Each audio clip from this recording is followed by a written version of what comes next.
Aujourd'hui, nous allons découvrir la boîte du mois de Kitchen Trotter. Donc là, le mois dernier, j'ai pas pu la faire parce que quand j'ai reçu la boîte, j'ai eu des amis qui se sont jetés dessus. Donc voilà, il n'y avait plus rien en 2 temps 3 mouvements. Donc là, on va la faire avant qu'elle soit mangée. Donc là voilà, cette petite boîte toujours très jolie. Je l'ouvre. Alors,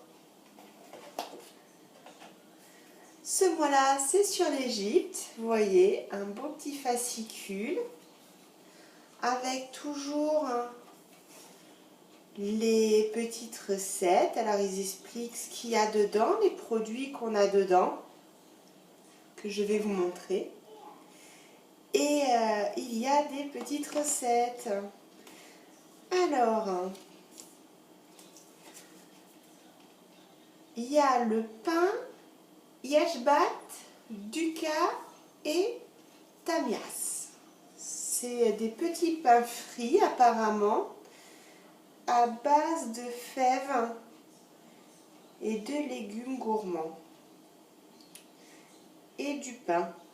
Voilà, je vais essayer, je vais vous la faire parce que j'ai l'impression que c'est très bon. Il y a le poulet et ça molokeya à l'égyptienne. Alors j'imagine que le molokeya, ça doit être une herbe ou une épice. Je dois la voir là-dedans. On va regarder. Vous voyez.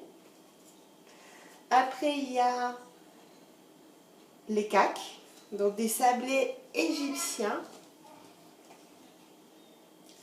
Donc qui sont quand même relativement bons et qui sont à base de pâte de dattes. Il y a le kakadesh. C'est du thé aux fleurs d'hibiscus avec du sucre, bien entendu. Donc j'imagine que c'est à sucrer à notre convenance. On va essayer aussi, on doit avoir le sachet de fleurs d'hibiscus. Donc il y a le temps qu'on doit mettre pour faire la cuisine, le plat, le repos.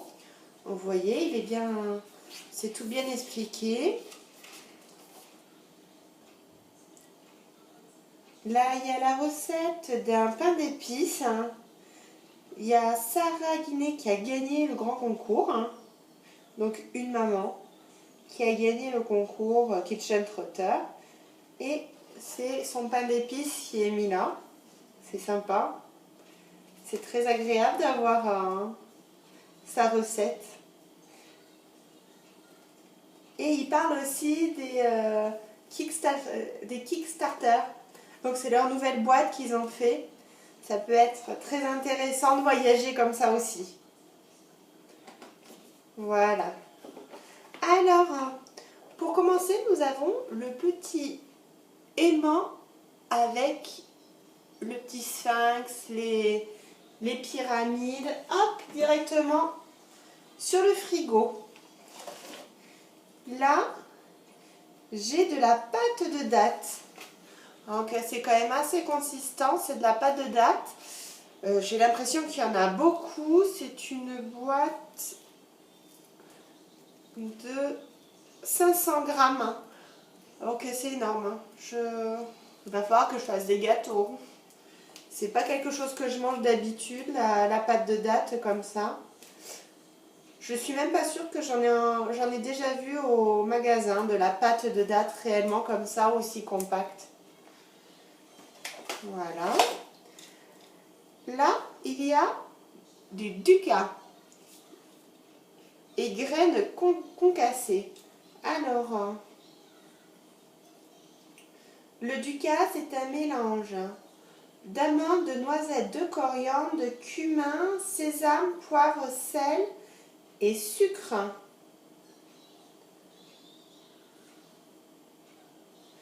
Au Caire, la tradition veut que l'on trempe successivement son pain dans l'huile d'olive, puis dans le duka, pour un apéritif réussi. Ah, on va essayer.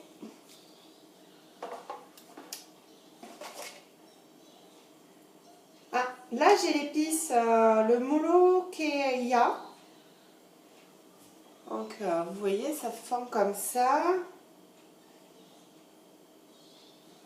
Ah, cette plante qui ressemble à l'épinard est très utilisée en Égypte, cuisinée avec de la viande ou en soupe. Bon, ben, à nos recettes. Là, j'ai des épices pour Tamia ou Tamia. J'écorche tous les noms, j'ai l'impression c'est une catastrophe. Donc, comme vous voyez. Donc, ça aussi, c'est le premier truc que je vais essayer, c'est les petits pains. Alors, je crois que ces deux-là, c'est pour aller avec les petits pains que je vous ai dit tout à l'heure que j'allais essayer directement, que je trouve magnifiques. Là, j'ai des pois chiches grillés. Donc, je ne sais pas pour quelle utilisation, mais ça va le faire. Hein.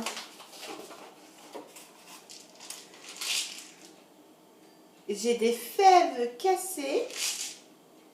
Donc là, c'est pour les petits pains. Je vous ai dit, c'est fait avec les fèves. Et voilà nos fleurs d'hibiscus. Alors, séchées, bien sûr. Donc, normalement, pour 1 litre d'eau, il faut 3 cuillères à soupe d'herbe comme ça. De fleurs. Si je ne me trompe pas. Ouais, c'est ce qui a marqué derrière. Il faut laisser infuser 8 minutes selon votre goût. Bon, moi, je le laisse quand même 10 minutes, personnellement. Alors, moi, j'aime bien cette fleur-là parce que c'est très agréable en goût. Et j'aime bien faire aussi des gâteaux avec. C'est très, très bon. Et je ne sais pas ce que c'est que ça. C'est une espèce de petite pince. Retournons au mode d'emploi.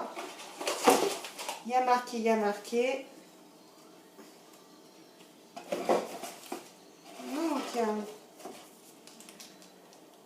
alors ça s'appelle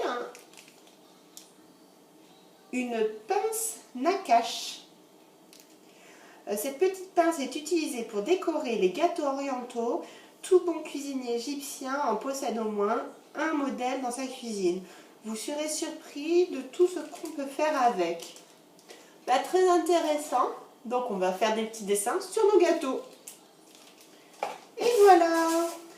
Donc j'ai fini de sortir tout ce qu'il y avait dedans. Mais je trouve que c'est pas mal. Hein. Il y a beaucoup d'épices ce coup-ci. Maintenant ça va être à nos recettes. J'espère que ça vous a plu. Et à bientôt pour les recettes égyptiennes.